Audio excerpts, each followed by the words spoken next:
I'm the monster. I'm the villain. What perfection. What precision. Clean incisions. I deliver unscathed organs. I deliver repossessions. I deliver. I'm the repo legal assassin. Station. What is up, everybody? Pop, pop, boom. Happy Robbie week. That's right. It's the week where we celebrate me. And we are in the very moment of the beginning of Crew's Choice. But before we get to the crew, we had to get to you. And before we did that, we also got to do this one thing. And that's one of my favorite movies for my birthday week. And we're talking tonight about Repo, the Genetic Opera. That is right. This was created by Darren Smith and Terrence Zdunich. And it was directed by Darren Lynn Bousman, I believe, actually, who directed Saw 2, 3, and 4. I actually like those movies. Anyway, joining me here tonight to talk about one of my favorite movies is one of my favorite homies. It's Jelani. What is up, my man? What's up, Station? How's it going? Glad to be here with, of course, your lovely birthday video. So we'll say happy birthday up front. I know it's not your birthday yet, but we're gonna say it now. But yeah, glad to be here, dude. Yeah, man. I hope you've been having a good Robbie week, Jelani. I'll do my best, man. Have you had a beer yet? Have you had a beer? No, I mean I have. You got to do that at some point this week. Have you had a taco? Yes, I had a taco yesterday. Okay. So rock on. Me too. Have you read a comic book? Yes, I have. Actually. All right. And are you ready to talk about Repo, the Genetic Opera? Well, that's questionable because you know how I feel about musicals on film. But let's disco. This is different. This isn't a musical. This is an opera. Speaking of opera, the most operatic person I know is Brooks, the Shroom Master. What is up, my man? What's up? Yeah, that's great. I mean, dude, we're here to talk about Repo, the Genetic Opera. You know, Repo, man. First time for you, right?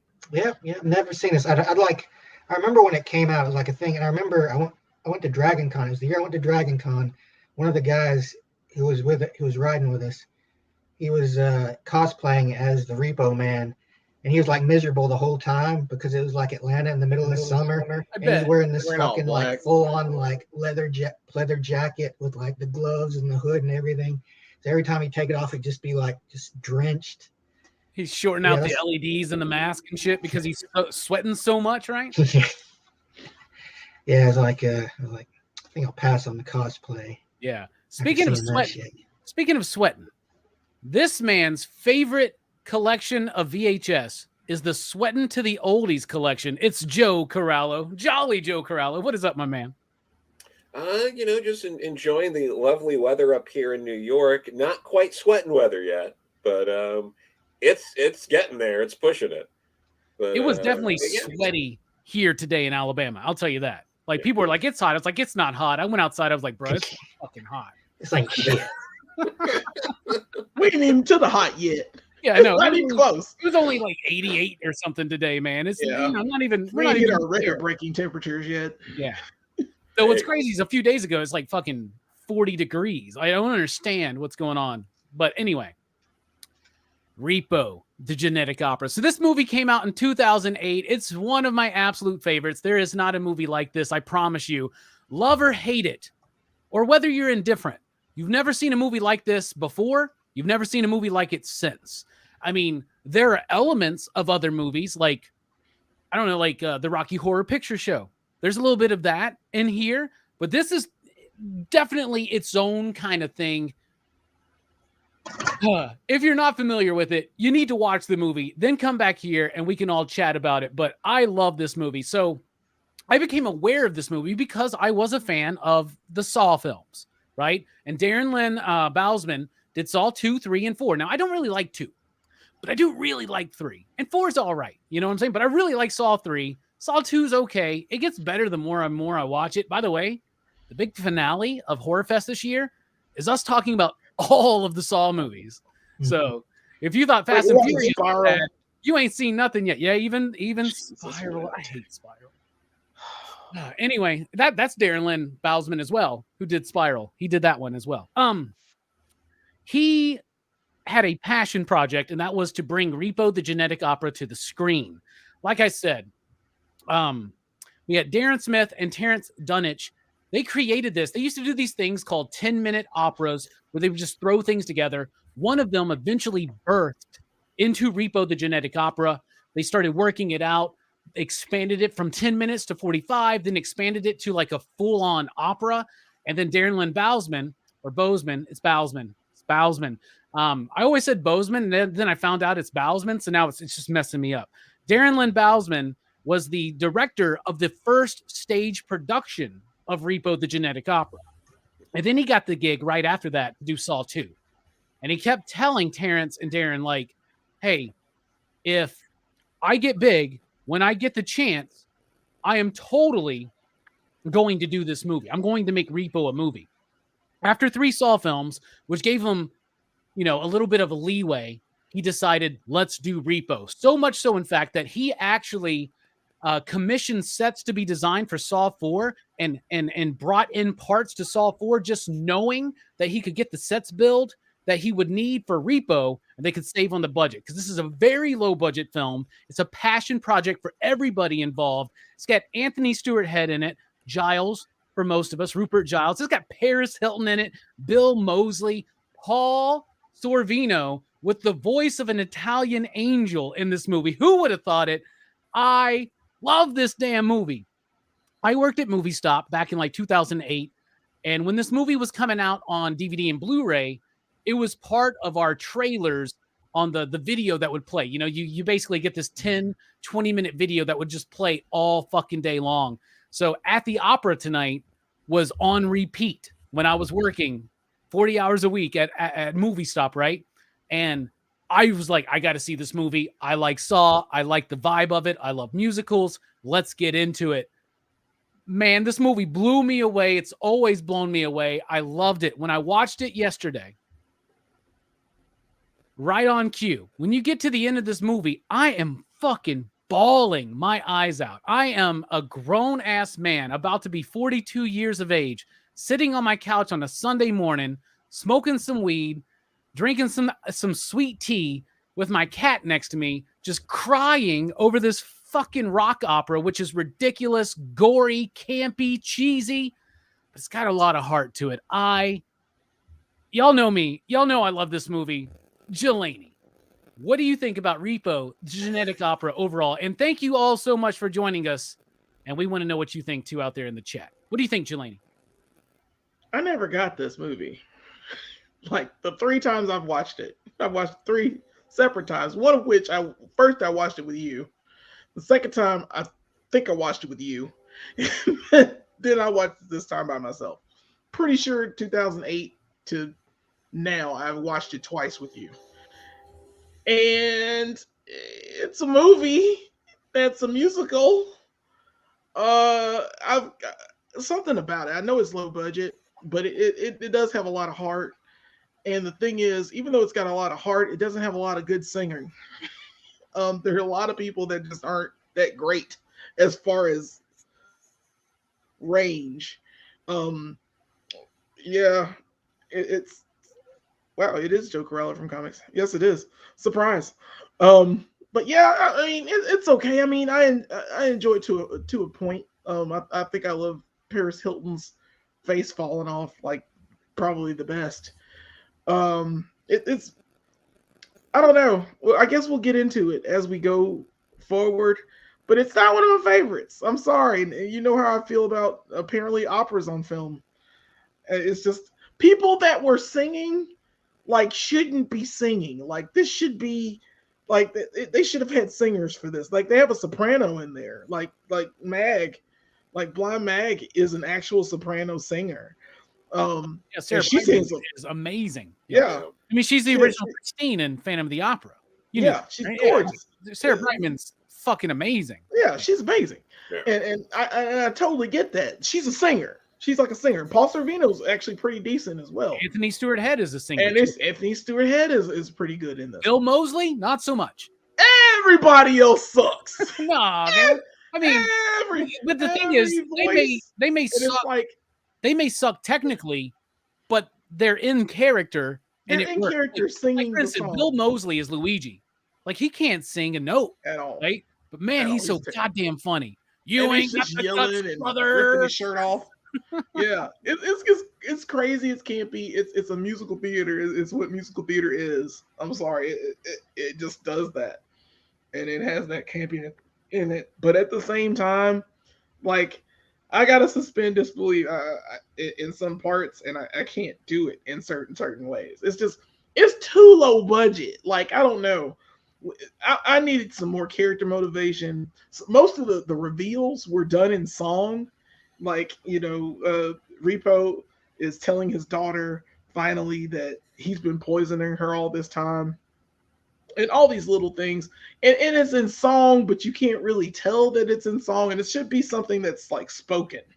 I don't know. Certain parts of this movie I think should be spoken or pulled out a little bit more to where you understand the full story. I do like the cutaways to the stories that you have, like in the comic panels. Yeah, the comic book stuff. Yeah, the comic book stuff. But once again, that's kind of exposition. You could have put that in the movie. That's stuff you could have put in the movie. So I got my nitpicks. I got my things. It's enjoyable. Don't get me wrong. It's just I had got the little nitpicky things the third time watching, because it's probably been like 8 or 9 years since I've seen it anyway. Okay. And so I got my things. I'm gonna critique Robbie's birthday movie. All right then. I can't wait for your pick next week. And I mean, fuck, man, your pick's one of my. I love that movie. I know. Anyway. I know. And I'm not trying to hurt feelings, man. It's fine. It's fine, Jelani. I'm not bothered at all. I didn't make this movie. I didn't write it. It's fine. I'm glad that you watched it 3 times in your life. I'm glad you know about it.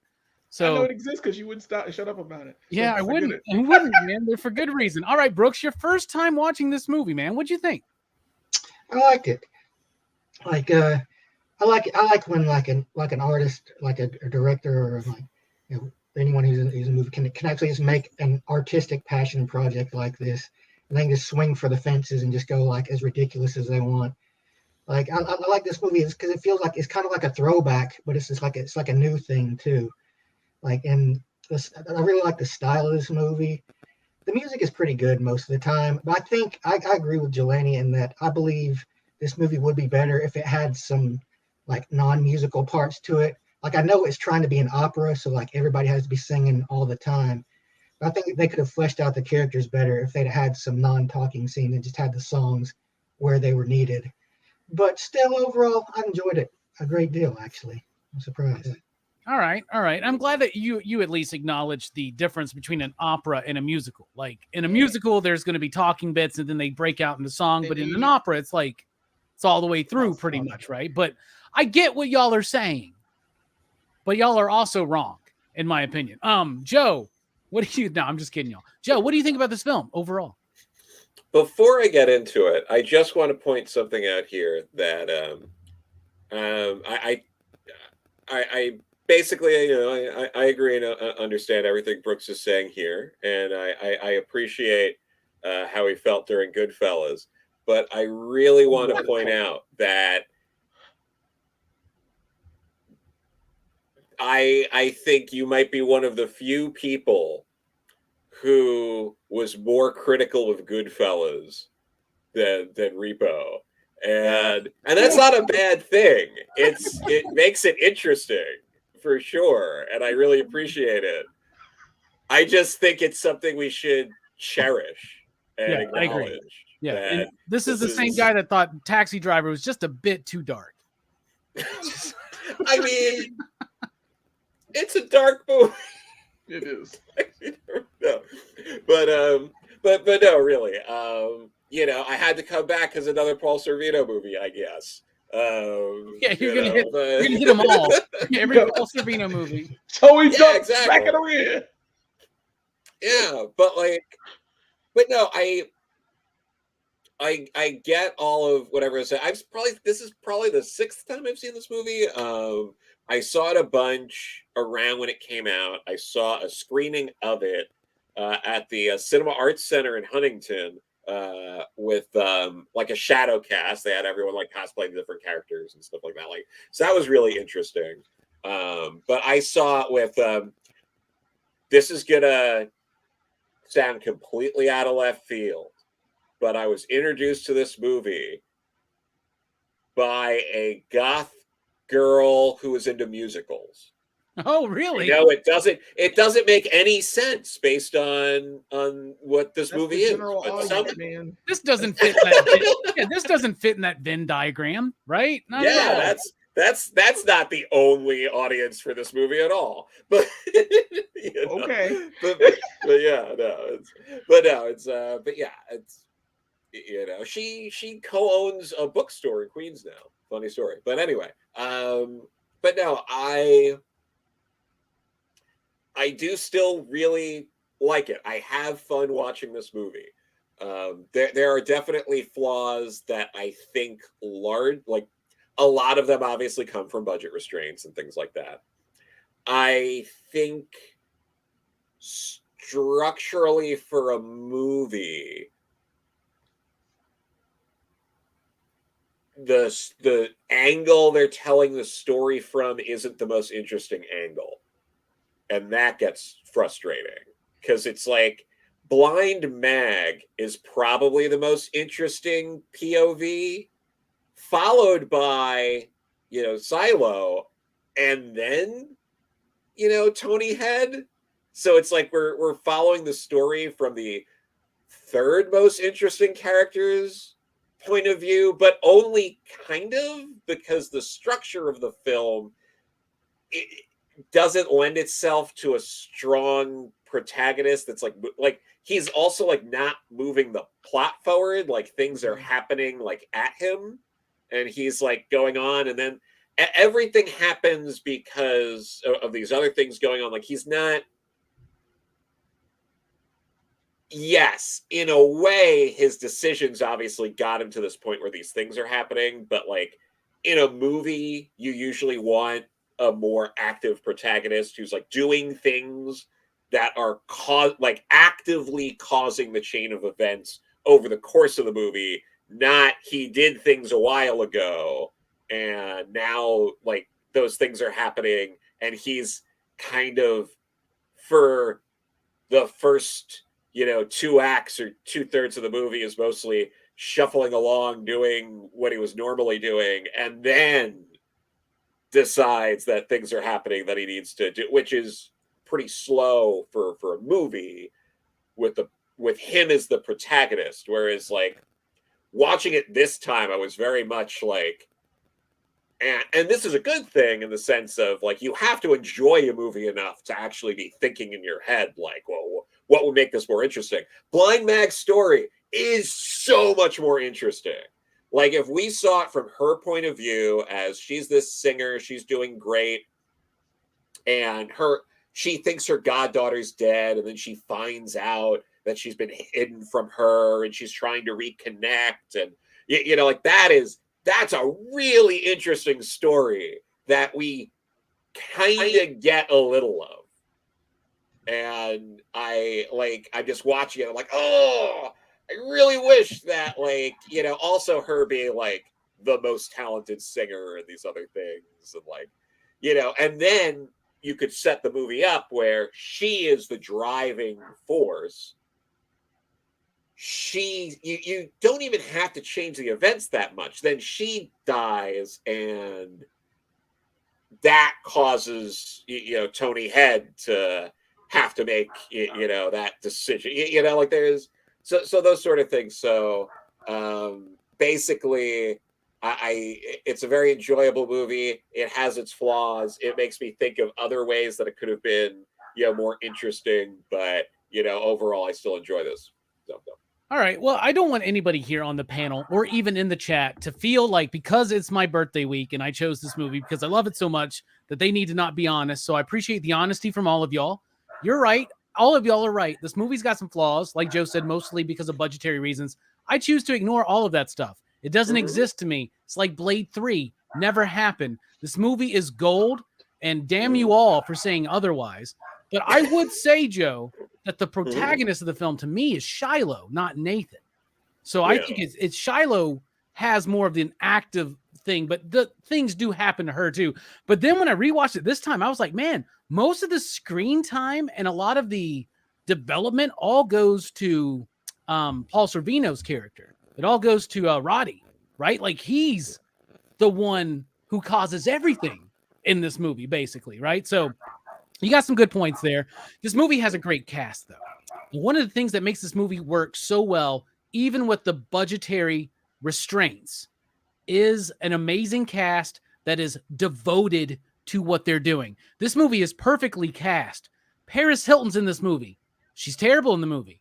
She's a terrible singer, but she's supposed to be, bruh. They cast Paris Hilton to play like a fucking, like an exaggerated version of herself. Like it's just like it's almost meta in a way. So I was gonna say this. My favorite character and performance is fucking everybody in this movie. But I just want to see what's gonna hit y'all. Jelani, what performance really sticks out to you in this film? I'm sorry, Joe, but I gotta take her, man. I'm taking Blind Mag. No, you got it. She's the best one because she's the best singer of everyone in this movie. She carries it well. She's gorgeous. The eyes kind of pop for me. I really liked her struggle. The fact that Roti, like Paul Sorvino, is like totally ruining her life, just for these eyes. And I'm like, she has these eyes. I mean, just give them to her and let her sing. What did she do, like, to you to like ruin it? There's so many. But you didn't understand, Jelani, that this is actually like a metaphor. It's an allegory. It's for like Roddy is Marty Goodman, right? And Blind Mag is Jack Kirby. You see what I'm saying? I'm just kidding. They didn't really intend that, but you get what I'm saying. Anyway, moving on. But it's pretty much. I mean, it's okay. And there's so many plot holes. There's so much going on. Like, what happens to Shiloh at the end? All this other stuff. It doesn't matter. I love her character. She's just fantastic. I love the interplay that she did have with Shiloh. Like, you did feel that emotion when she's singing during that part. I was kind of sad that she like died, but it's an opera and it's tragedy, so I guess that's a good part of it. But once again, it just we'll get to the style structure, but I'll pick Blind Mag. I can't agree for more. Excuse me. Sarah Brightman's amazing. One of the most beautiful voices I've ever heard. Her role as Christine in the original Phantom of the Opera is amazing. She does the shit that nobody else can do with like, she's brilliant. She's amazing, right? And her music career is great. She has got a cover of Scarborough Fair by Simon and Garfunkel that is to die for. It was Creamsicle's favorite song, believe it or not. But I love Sarah Brightman, and she can still get it. She can still get it. Brooks, what about you? What's a performance that really stuck out to you? I really like the fancy brother, the one who always had the face over his face. You talking about Ogre from Skinny Puppy playing Pavi? Yeah, that's probably his name. But, yes, it is. Like I liked both of the Failson brothers. Really, because like he's the one. He's the fancy one. He's all about the the social connections and all that, and the other one's just like the ruthless like bully. But I think he has more of an acting job to do because since he has the mask, he has to act more with his eyes and his body language. So I would say, like, I think the villains in the story, like, that's one of the things about this story that I think is really lacking is that they had a little more time to fill out the villains and like why they are this way. But it's it's an opera, so it's all about singing. It's an opera with a low budget that they had to cut the shit out of to get it together. Like, there's a whole story about this movie. There's so much of this movie that didn't make the screen that they had to cut, and they actually had to restructure a lot of stuff. And if you pay attention to the movie, there are certain things that you can be like, that should have happened before that. Oh, it did. They just cut it in they cut it in a weird way. Some of those things stick out to me. I'm glad you mentioned Ogre from Skinny Puppy as Pavi, because he is great. He's wearing, a woman's face. It's Darren Lynn Bousman's wife that they modeled the face on, like it's her face. And he's hilarious. Though there is a moment, because I was watching the commentary. There's two commentaries. I was watching both of them.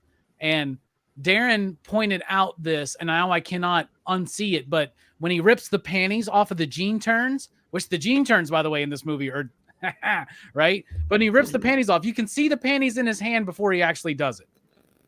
So next time you watch it, pay attention to that. And anyway, he's great. But do you remember the band Skinny Puppy, Brooks? They're like that industrial rock band, Skinny Puppy. No, remember. Oh, they're great.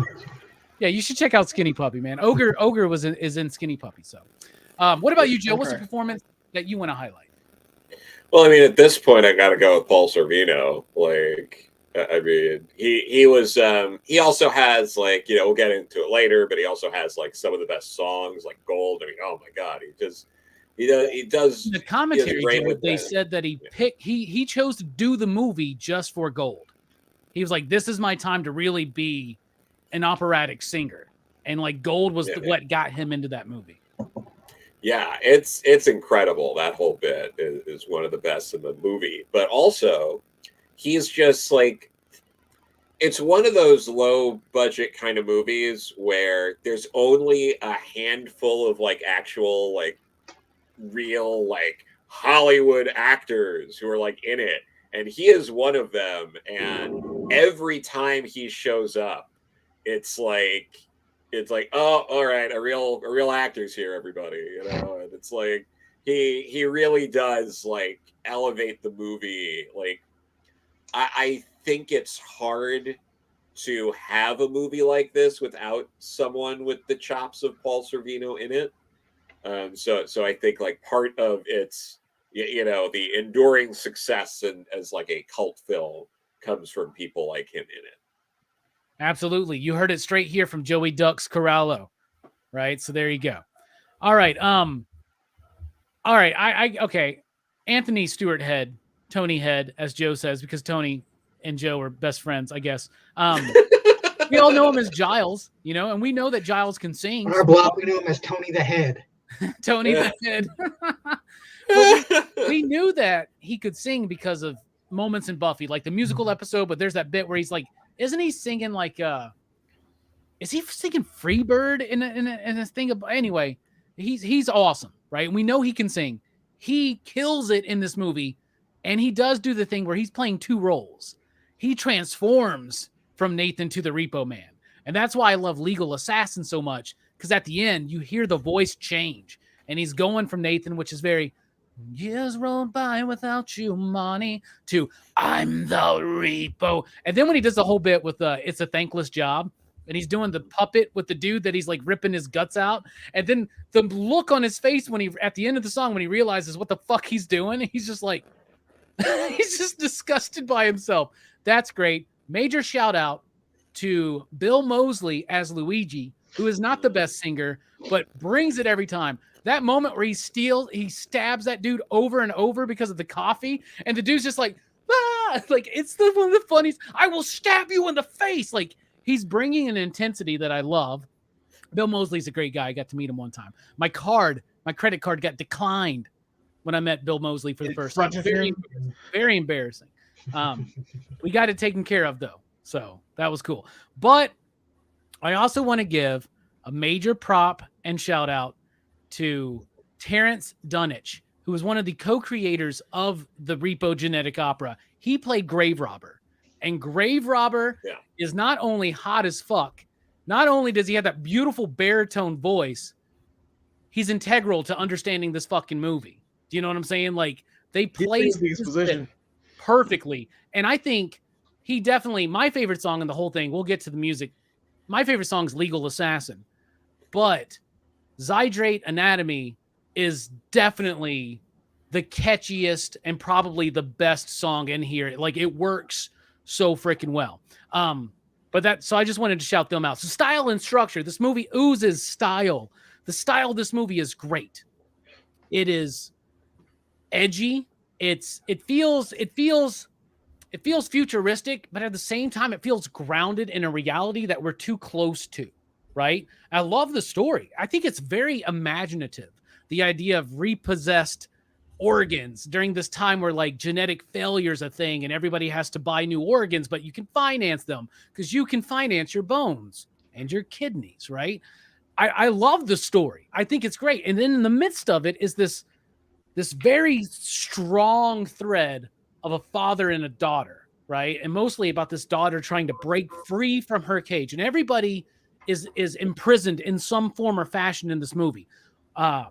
Mag's got her imprisonment with the contract, or so does Nathan with his whole thing, because he blames himself for Marnie's death, and he's got to service Roddy now. And then you got, of course, Shiloh, who's literally trapped, but everybody else is kind of trapped in expectations or in fame, or even things like what's Paris Hilton's character's name? It's something sweet. Amber Sweet. Amber Sweet, yeah. Even she's addicted to the knife. She's addicted to the knife. Exactly.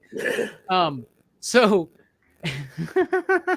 she needs a little help with the agony. Anyway, I love the style. I love the story. I love certain things about it. I understand what y'all are saying about the structure. Structure's where it does kind of fall apart, but when you fall in love with this movie, you just don't give a shit. I don't think Rocky Horror Picture Show has the best structure either. I think it completely almost falls apart structurally in the second half of that film. But I don't care. I still fucking love it. And I choose to ignore all the flaws in Repo Genetic Opera. What about you, Jelani? What do you think about the style and structure?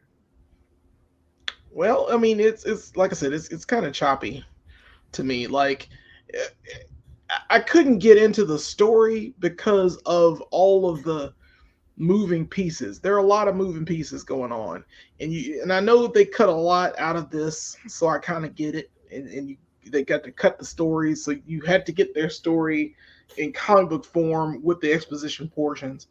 That's fine. That's okay. But it still feels like somebody should give them some extra money, because they should. I mean, it's either that for me, or they should have made the movie, because it's very choppy. It's very, I don't know. I just couldn't get into it. Like, there's nothing that made me want to be like, hey, I'm immersed in this world. I'm immersed in these characters. It didn't give me that feeling. It was just, they're here, they're seeing their problems, and sometimes you understand what their problems are, sometimes you don't. And it kind of did that to me a lot. Like, just back and forth. And I'm saying I'm going to the bathroom, but this time I'm gonna go to the graveyard. I don't know what I'm gonna do at the graveyard, but I'm gonna do it now.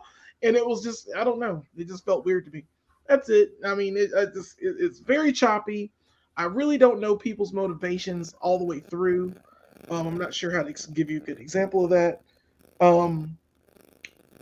I really can't. But I do like the father and daughter aspect with Nathan and Shiloh. I do enjoy that their love is basically a tragedy behind itself, because Marnie's dead and she never met her mother. Shiloh never met her mother. You know, she always wants a way to reconnect to her, so she always goes to the graveyard to see her. You know, and there's always some crap happening, and I get that.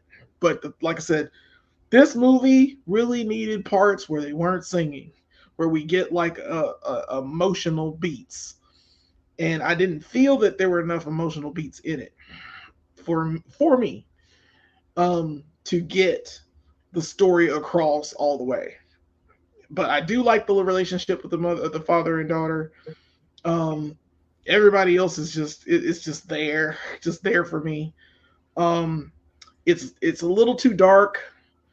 The style of the movie is supposed to be grim and gothic and whatnot, but I don't know. It felt like it was missing something. There's just, like I said, it's missing just either one or two scenes or one or two things that just would make this movie like awesome for me. But you know, you like what you like, so I understand. That's what I say. Yeah, that's fine, Jelani. What about you, Brooks? What do you think about the style and structure? I like the movies. I like the way the movie's styled. I like the kind of like almost Tim Burton kind of vibe it has to it. It does have that. I like the way I think the music, like the style of music they use, is appropriate and like works really good in the movie. Like I said, you know, it's interesting to see them try, you know, something like this, trying like a rock opera as a movie. But I'm not a fan of. I mean, I haven't watched many operas. I think this is probably the only one. But I'm not a fan of the style of operas. But that being said, it is still like it's pretty good. I mean, it's a very emotional story, which you know I really like the especially how they throw in the comic panels and stuff for like flashbacks and stuff like that. I thought that was interesting that they kind of mixed it up a little with that. All drawn by Terrence Dunnage as well, the grave robber himself. Oh, really? Yeah. He was Putting him nailing to work. closer, you know. You get double wages, I wonder. I don't think he got paid for this fucking movie, bro. he just worked for the love. Yeah, I think so. This is definitely a passion project. You can tell, though. I mean, that's one of the best parts of the movie is that you can feel like this is actually something an artist felt like making. Yeah, right. Absolutely. That's true. And I get what Jelani's saying about he couldn't find the emotional connection. Brooks said he did. To me, I do too. Like, I have so much fun watching this movie. It's a wild ride. Every time Shiloh and Nathan start singing, "I Didn't Know I Loved You So Much," I break down, dude. I just start fucking crying, dude. I can't help it. It like hits me the same way like Rent hits me when the I'll Cover You reprise happens. And I just fucking can't help myself. And I just start fucking crying uncontrollably. So that's why I pay very close attention to who I watch Rent and Repo with. Because, you don't want everybody just to see you completely fucking snotting up watching a fucking stupid movie like Repo. Blowing your nose. Yeah, right. What about you, Joe? What do you think about the style and structure? Well, like the style, especially like if we're talking like aesthetic and all that, like kind of what you were saying earlier, Robbie, like it's hard not to give that element of it a high score insofar as there's nothing else really like you can't recommend it. Like it's not a genre.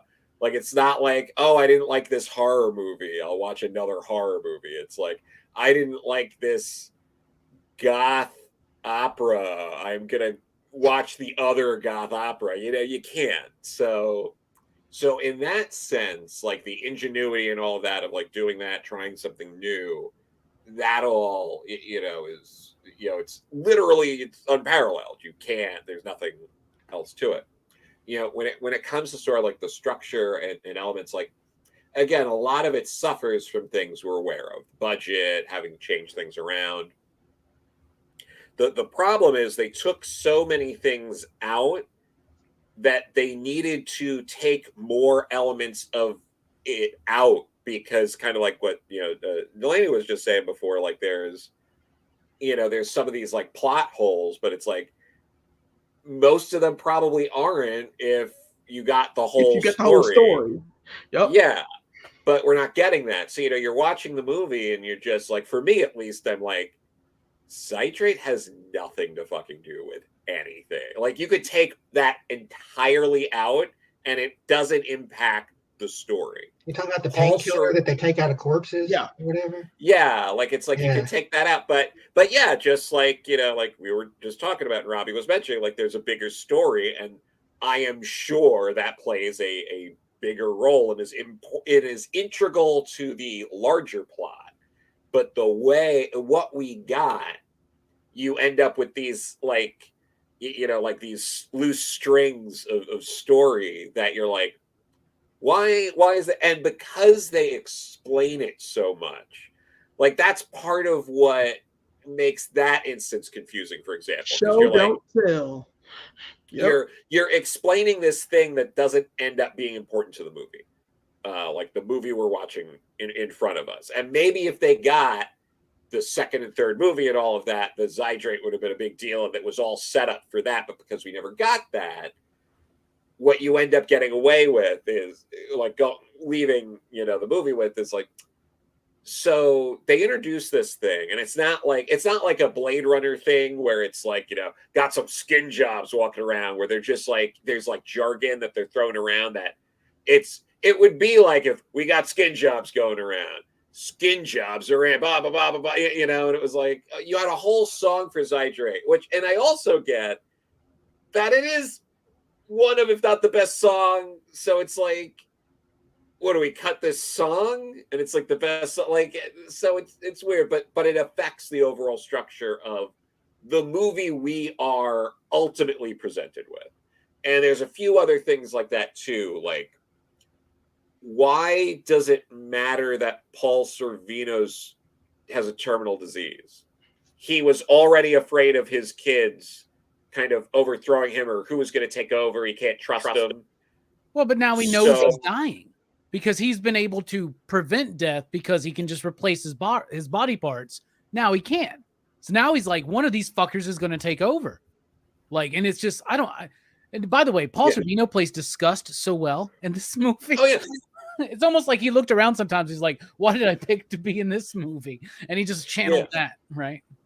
No, but I mean, it's, you know, it's like, I get that. But then, like, the way the movie goes, it's like, and then, like, he just drops dead. You know, it's like, it wasn't like, you know, the way it ends up working is it just feels like there's, like, this, like, disconnect there of, like, well, why do we have to have 3 kids who you can't trust any of them? And, like, especially, it's like, why hasn't Luigi hasn't just murdered him yet? You know, like you have these bits, you know, like these sort of things going on that make it a little like, all right, and what, like, well, we find out that Luigi really loves his dad because at the end he like breaks down crying when he talks about his dad. Plus, he's apparently there was a thing that they wanted to put in the movie. They allude to it, but they cut it out. They didn't really go for it. But he's got a major thing for his sister.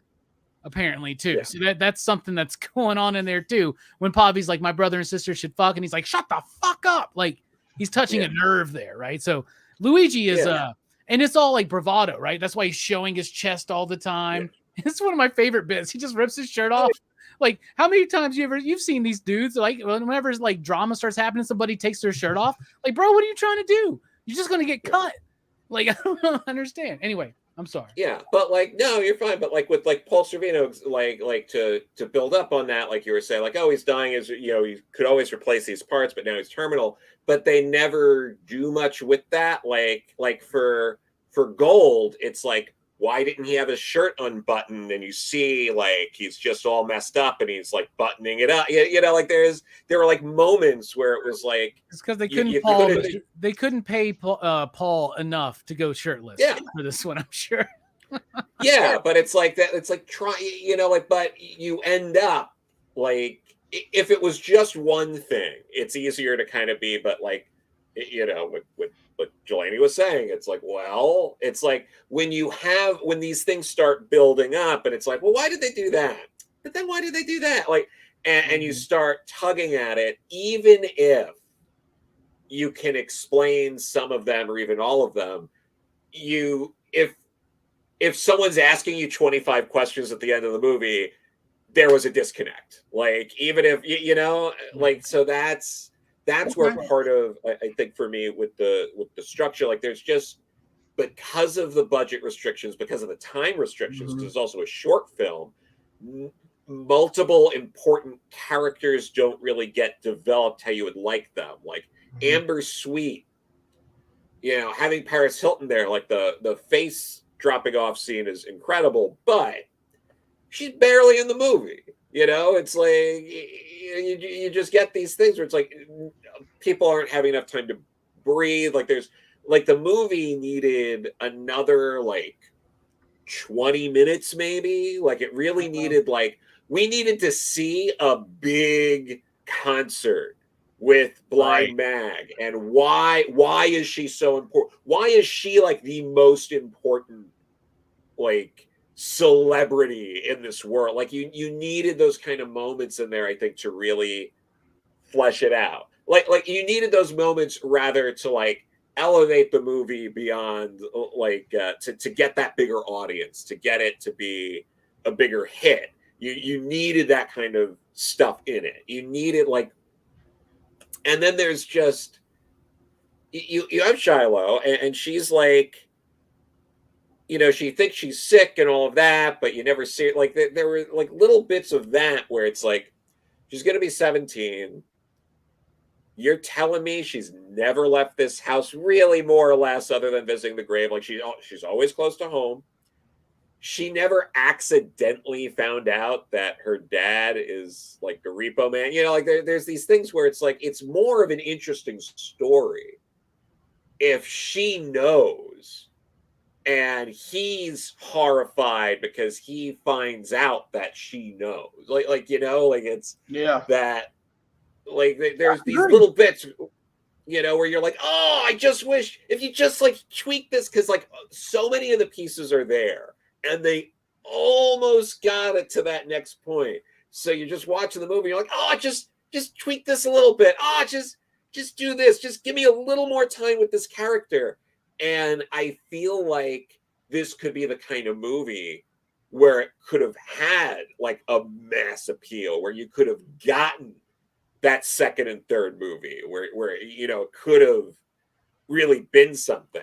And this is the kind of frustration you get with a movie when you do enjoy the movie and you want to see it succeed. You know, it's that thing where it's like, you know, like I want you to succeed. I want other people to watch this and be like, I'm all in. But I'm like, I can see where the points are that create that ceiling that's just going to make it impossible for some people to ever give it a chance. And you know, you're like, why can't you see what I see in this movie and watch it and enjoy it anyway? But I get it, and that's, I think, within like the structure of it. All right. Nice. Well, this is an opera or a musical, if you will. So there's tons of music in this movie. I love the music. I love it so much. It's got that industrial rock kind of vibe and edge to it. It's got a little punky part. Even Joan Jett showing up in the goddamn movie. That's a great little treat right there, right? I love it. It blends so many different styles, but it still feels connected and operatic. One of my favorite things about musicals in particular is when you lay the groundwork for all these different themes and all these characters' songs, and then you have the moments where it all starts coming together. And that happens at the end, and I get goosebumps when I watch it. And you just hear the little bits that are repeated, like, I remember. And it's just, everything starts laying over things. Or like when Paul Sorvino's like, Roddy's like, you saw him in the grave. I love all the callbacks, all that kind of stuff. It all works. It works so well for me. My favorite song is Legal Assassin. I think Tony the Head completely nails that bit. Like, that song is brilliant to me. I love At the Opera Tonight. I love Night Surgeon. Remember what you did. I remember. But I also got to give a big shout out to one of the worst songs initially that I thought I really don't like Mark It Up. Every time I watch this movie, I've seen this movie probably like 15, 16 times at this point, right? Mark It Up's become one of my favorite bits just because of the odd, quirky choreography between Ogre and Bill Moseley. And I love the fucking music in this movie. I think it's great. What do you think about the music, Jelani, and any standout tracks? It's fun. I mean, I like At the Opera Tonight as well. I mean, it's pretty good. I do like the Sidetrack song. It is hit and miss with me because, like, there's people that don't sing, that sing, it always throws me off. It's just like, I can't, you know, so I'm not immersed in it. You know, I love music. You know, I love the music in it. It's just, I need for y'all, like, I don't know, everybody should have been like in a room together and learn how to sing together for it to gel a little more for me. I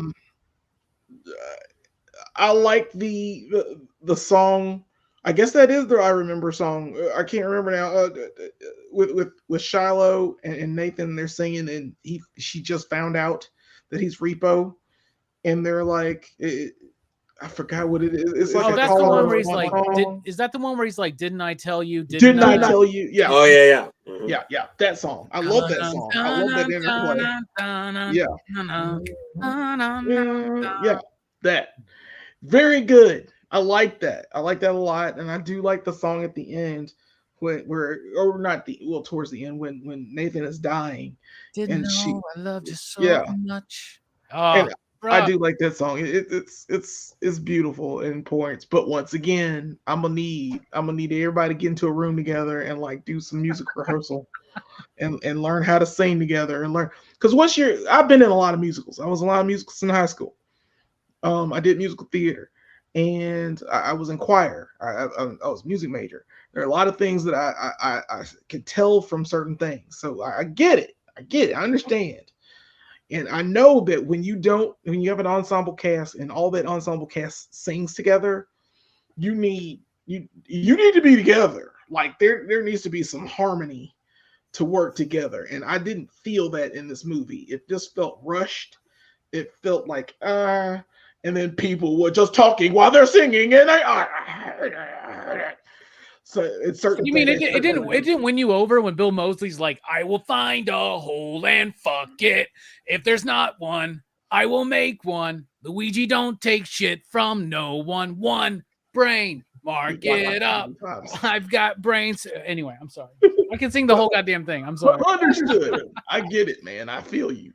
There's just things you love. When I met Bill Moseley, I asked him about it. He goes, he was so nervous. He's like, I can't sing a shit. And he's like, they were just telling me, he's like, it doesn't matter if you can't sing. It's about the emotion. So you're angry. He's angry. Everything you say needs to be so fucking angry because you feel like you should be at the top, right? But at the same time, you're not, you're never going to be at the top. Right. And so that's Luigi's character. And that's what he said he did. He's like, he told me he was nervous as shit singing in that shit because he's like, I don't sing. I hate singing. It's not my thing, but it's the emotion. But I get what you're saying. 100%. You're right. Y'all are right, but you're also wrong. And it's okay. I got my Get Out of Paradox free card here. Brooks, what about you? What do you think about the music in the film? I hope you noticed it. I did. It was kind of hard to miss because it was entwined throughout the entire movie. It was an iron music. I thought the music sounded really good in this movie. It is very much reminiscent of a time period that I remember pretty fondly, I guess.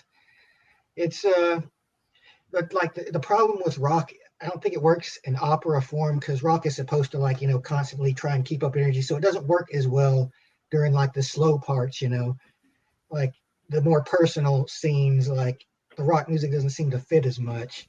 They have to slow it down so much, but it was. I think it was an interesting try. Like I would definitely I think they should pursue it. Try to make a Repo 2, make a trilogy of Repo movies, once every 5 years or some shit. God, I would love that. I would love that so much. All right, Joe. What about you? What did you think about the music? I like it. I mean, I think overall, I mean, some of the songs are definitely A for effort kind of things. Yeah, you tried, but I mean, you're watching this for the aesthetic, the music, and the greater story, the world, the ambition. I think those are all aspects of what people enjoy about the movie. And here for me, Chase the Morning's my favorite song. I feel like once we get to that point in the movie, we get that song and all the songs are really solid, and the movie is really fast paced from there. It's everything's bam, bam, bam, bam, bam, end. So I really like that. I know I mentioned Gold earlier. I really liked Gold. It makes the world go round. I love it when Paul Sorvino's like, I'll keep those vultures guessing at the very beginning of the movie. I love that shit. Oh my God. It's so, he's great. I think my least favorite is probably Thankless Job because it feels like it's a combination of things. I don't really like what Tony Head's doing with his voice in it compared to the other songs. I think he just sounds way better in every other song he's singing in. And it's the kind of thing structurally, that's the kind of emotional beat and thing you're trying to convey that needed to happen way sooner in the movie. You need to establish early in this story that it's a thankless job. It almost feels like it was shoehorned in, or it feels out of place, right? Because one of the aspects of Nathan's character is when he gets into the repo, he is the repo man. He gets into it. But there are a couple moments, and it's that song and Night Surgeon. Night Surgeon does it better, but Night Surgeon would be better if. Yeah, I agree. Thankless Job sticks out like a sore fucking thumb.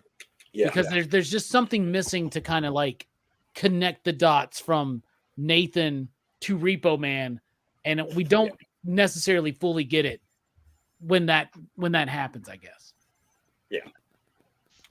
But he's making a Muppet out of his victim, which I think is pretty dope. Yeah, that's fun. But yeah, like I also love the bit when he's like he's doing a repossession, and Shiloh, like he calls Shiloh, and they're both like out of the house and they're doing their Three's Company bit.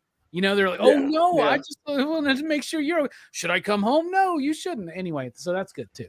All right, this movie's trying to do a lot. And Joe said ambition, and this movie is rather ambitious. And I think it's rather ambitious with its thematic material. Some of it is not very essential to the story overall. Some of it's just in the world building that's there, but some of it is very much tied in to the main thrust of the story. So I want to know, Jelani, what did you pick up from this movie? What's it saying to you? What's the movie about? Someone said it earlier, and that was actually my theme. And it's everyone is in a prison. I don't know who said that, but I think Robbie did.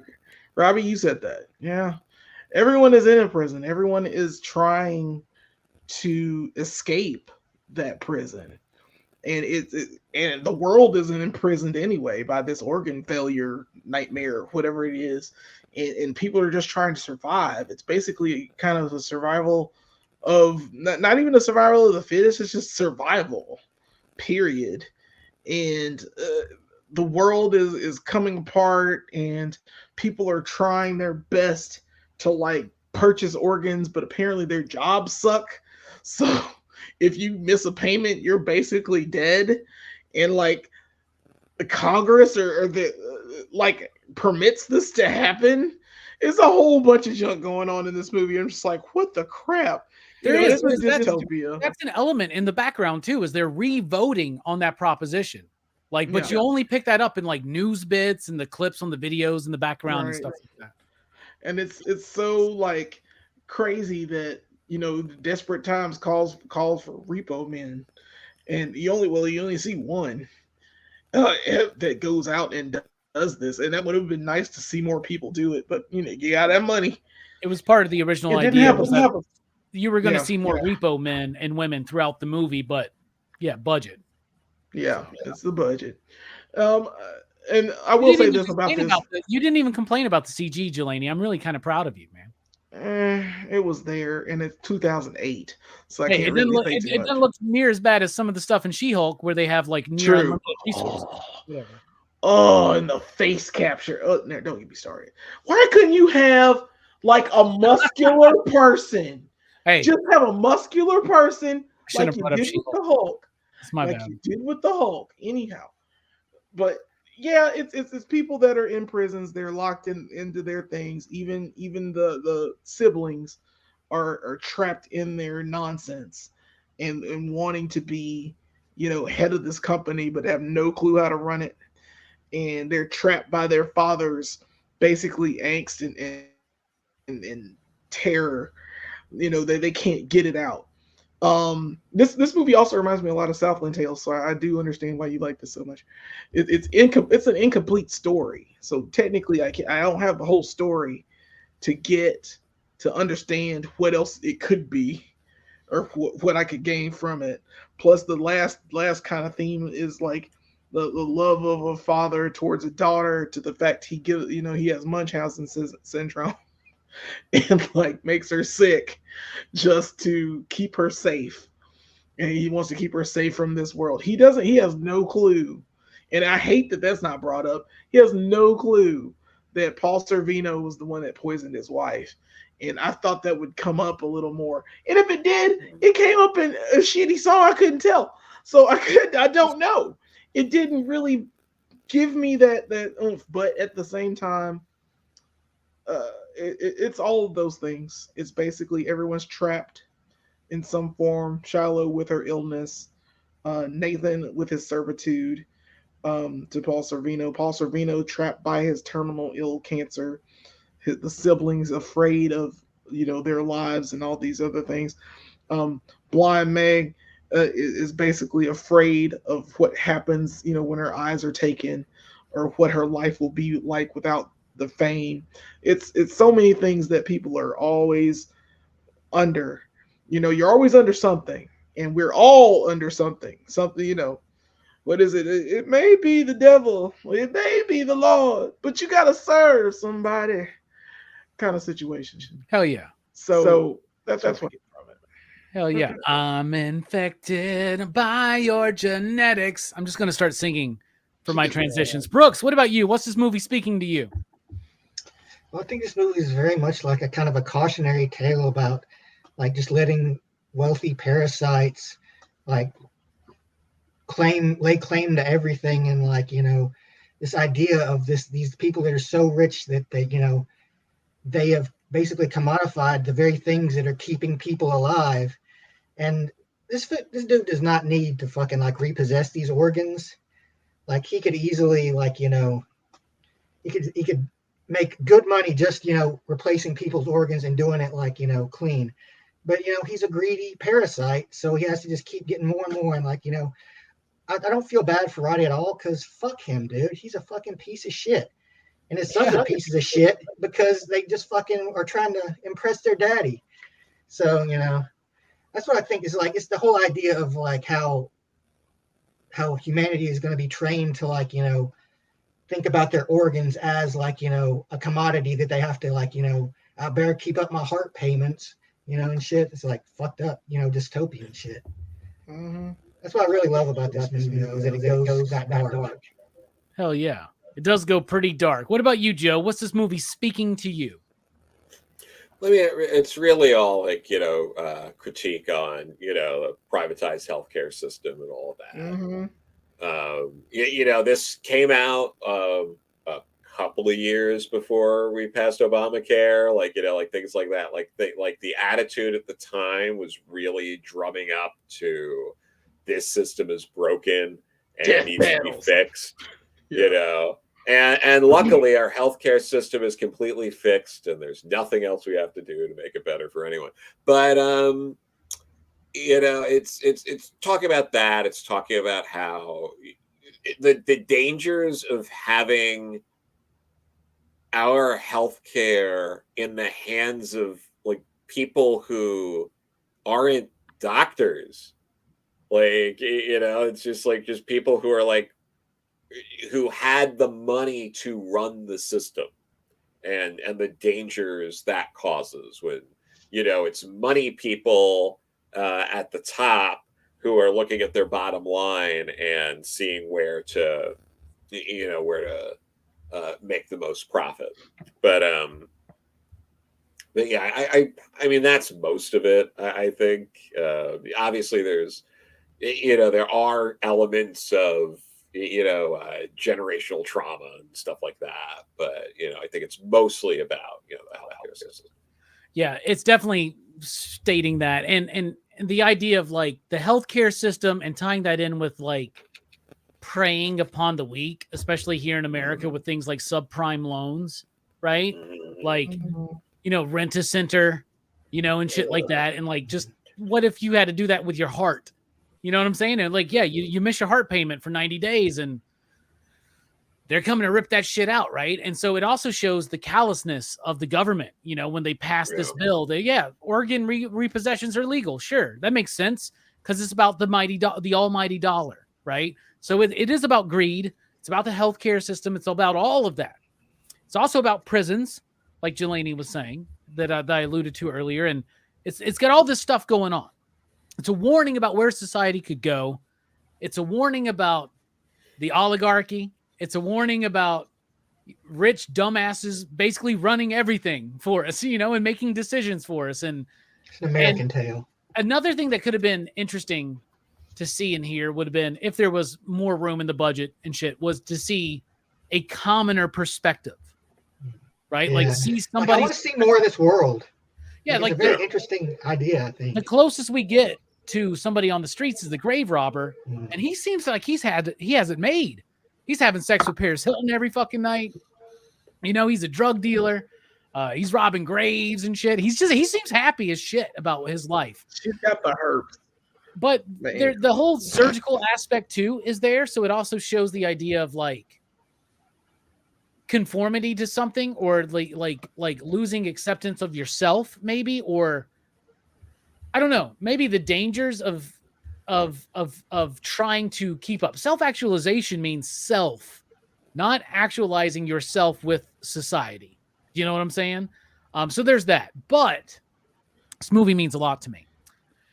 And when I watched this movie this time, all that stuff is there, and it's prevalent. But I was like, this is Shiloh and Nathan's story above all else, right? What is their story? What's it saying? Why do I break down in tears every time I get to the end of this movie? Because the movie is a warning. A movie that's telling us we're all dealing with our own shit. We're all dealing with our own insecurities about our appearances or our status or what we feel like we have to do, like that shitty job that you're doing just to pay the bills. Maybe you're not ripping people's fucking spines out, but maybe you're doing something that you don't like. Maybe you're a warehouse worker at Target or Amazon. You fucking hate it. You just got to pay the bills. It's talking about all that. But while you are so focused on the misery in your own life, you're missing what life is really about.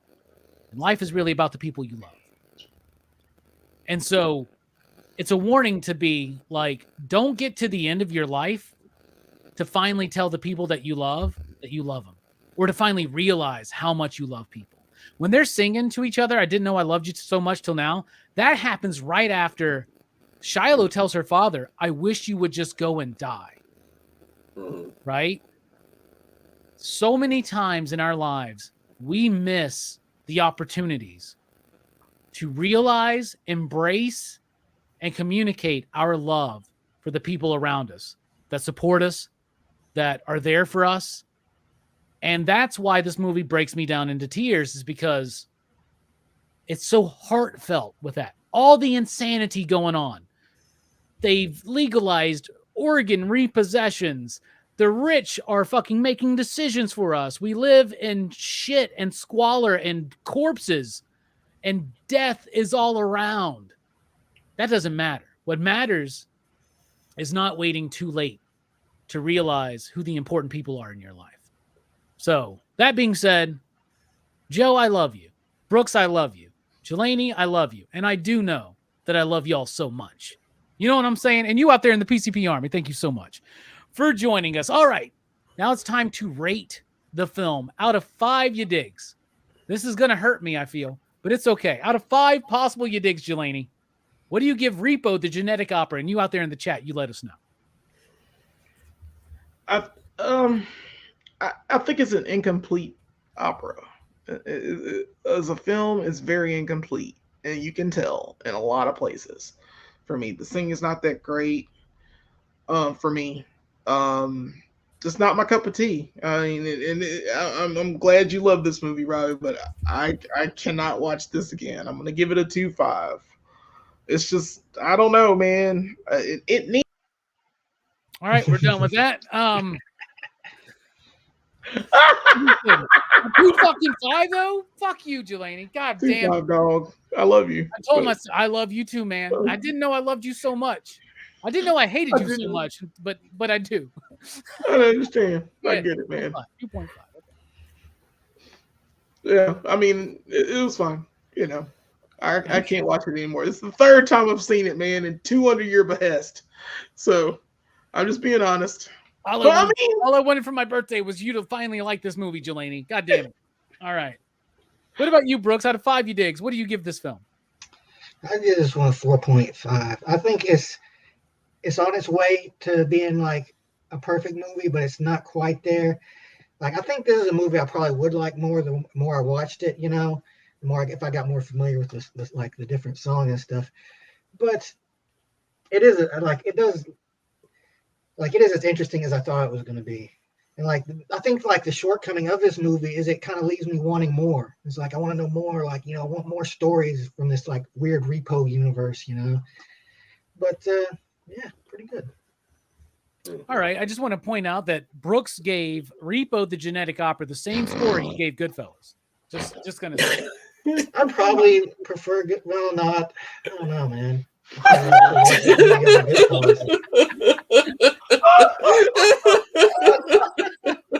All right, Joe, what do you think? Repo out of 5 you digs, what do you give it? I would give it. It's one of those like it's like a 5 for effort, but I'm giving it a 3.5 out of 5. You digs? I do like this movie. This is one of those like I like it. It's a 3.5, not a like this is really overrated. I'm giving it a 3.5. I think like again like so many of the pieces are there. I'm sure I will watch this movie again. I would gladly go see it with the shadow cast again. That was a lot of fun. Or I'd probably just see it if it was screening on the big screen because I only saw it on the big screen the one time. Especially with like a midnight engaged crowd, like that'd be fantastic. But yeah, it's there's a lot of flaws, but it's a really interesting world. The aesthetic, the music, and the ambition are really what drives it home for me, makes it a good movie. So I think to fairly like a fair score for me to give it a 3.5. All right, that's fair enough. For me, I agree with everything that everybody said all night long, but I don't give a shit. I love this movie. I ignore all the flaws. I ignore the bad CG. I ignore the bad performances at times. I don't give a shit. I'm giving this a 5. You digs? It's one of my favorite movies. I love it. It strikes an emotional chord with me. It entertains me all throughout. I can watch this movie over and over again. I listen to the soundtrack often, actually. I might watch this movie again tonight. I don't give a shit. I love this fucking movie. I'm giving it a 5. You dig? So that's a 5 from me, a 2.5 from Jelani, a 4.5 from Brooks, and a 3.5 from Joe. That's a PCP average. So let's just call it a 4. 4. It's like 3.8 something, so we'll round that up to a 4. So yeah, 4 you digs. That's fine. I did the actual math. It's a 3.8 something. It's fine. My 5 really set it up. And Brooks, man, with a 4.5. That's fuck yeah, bro. Yeah, no, all right. This is good. Yeah. I fucking love this movie. I know In case if you leave here with one thing, tell the people around you that you love them. And I love this movie, like incredibly so. And, Love you, dog. You mentioned Southland Tales. That was my birthday pick 2 years ago, if you remember. Mhm. I was on that one. You were on that one. Were you on? Were you one. on Happy Birthday to Me? That was last year. I don't remember who was on that one. That one I don't actually love as much as Repo and Southland Tales. I'll be honest. Happy Birthday to Me was just a bit because it was your birthday. It's my birthday. Yeah. Anyway, so yeah, that thus concludes our Repo the Genetic Opera movie review. But we are now in Cruise Choice 100%. So next week is Jelani's pick, and it's a good one, y'all. It is High Fidelity. Next week, I love this movie. Another movie where music is very important.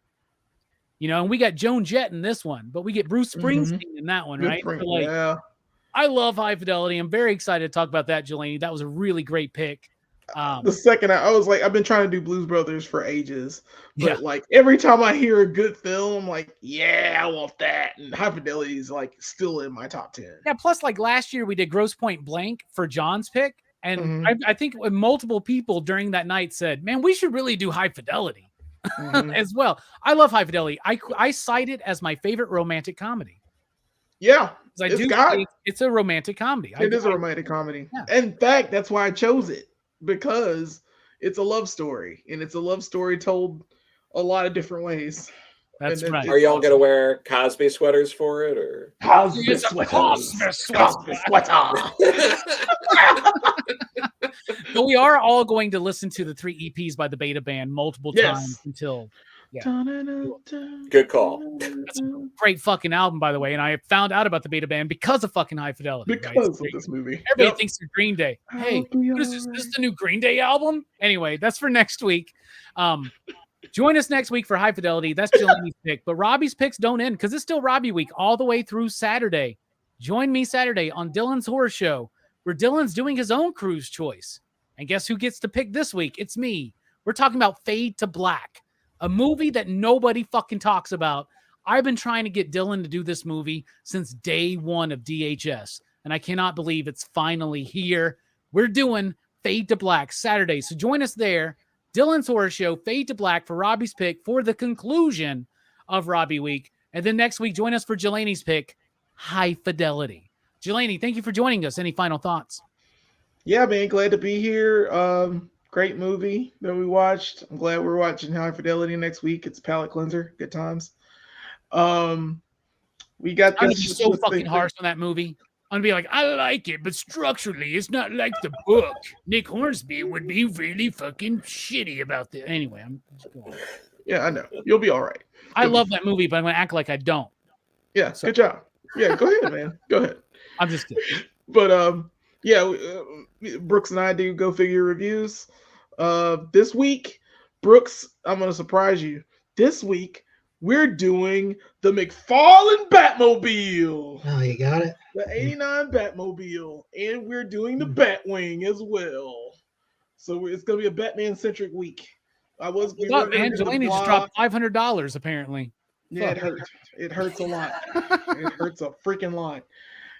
But I had to get not for the Batwing, not so much for the Batmobile, but good times, great oldies. Make sure you're watching our videos. Please, please, please watch them. We're at 191 subscribers finally, almost to 200. So if we can get to 200, we'll do. I was thinking about doing a giveaway or something. Just for 200 subscribers or. You should do a giveaway. That'd be awesome, man. Yeah, working on that. Hopefully, I'll get a second Batmobile at a cheaper price, and I'll try to give that as a gift. So something to think about. I'm trying to get subscribers, man. Work. No, I was kidding. But yeah, thanks so much for having me for this. Happy birthday, Robbie, ahead of time. All the other fun stuff. Joe, thanks for being here. Brooks, you stay classy. Hell yeah. Brooks, thank you for joining us, you classy motherfucker. You got any final thoughts? Good night.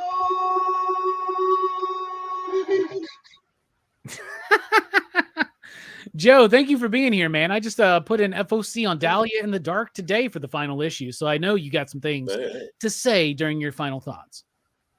Yeah, no, the final issue 6, is out May 31st. That's this month. It's almost here. So, hope people check out the conclusion. I'm really happy with how it ended. I get to do the kind of thing I feel like similar with like Beckstar, where there's I have things happen. I let it get pretty crazy at the end. I think so. I got to do some crazy stuff here. I'm excited about. You can also pre-order the trade for the Neverending Party through Dark Horse. That's also available. So that'll be out end of July. Yeah, those are the big ones right now. You can still get the Carmen line. That only came out a couple of months ago. That I edited with, Dennis Hopeless and Peter Kowalski, sci-fi thriller. So if people are interested in that. So, yeah, check it out. Yeah, by the way, Dahlia in the Dark's really good, Joe. But I just think if there was more budget, that you could have really went for it. You know what I'm saying? And really, really, really filled out that structure. Anyway, no, Dahlia in the Dark is great. Everybody go check out that final issue as it comes out. Neverending Party is great too. Your work with Rachel. And that's awesome. I can't wait to see that in a physical form. That's going to be top notch. Super cool. So everybody, thank you for joining us here for Robbie Week. My birthday is Wednesday. So Wednesday, eat a taco, drink an IPA, read a comic, just enjoy yourself for Robbie Week, because that's what Robbie Week is for everybody to be happy and high. So get high too. You got to get high this week, everybody. So make sure you're on that. Next week, join us for High Fidelity. That is Jelani's pick, but I got one more pick this week, and it's Fade to Black over at Dylan's Horror Show. That's Saturday night. All right, I am Rockin' Robbie. On behalf of everybody, thank you for joining us here. Station Pop, Pop, Boom. And I'm going to end it with, let's see. I must be brave. Come what may. At the opera, I fucked it all up. But my favorite bit in At the Opera Tonight is when Sarah Brightman and Anthony Stewart, Tony the Head, are singing, and she's like, "I hold no grudge. I'll end this grudge. I've made my peace. I'll stain the streets. They'll run with blood. At the opera tonight."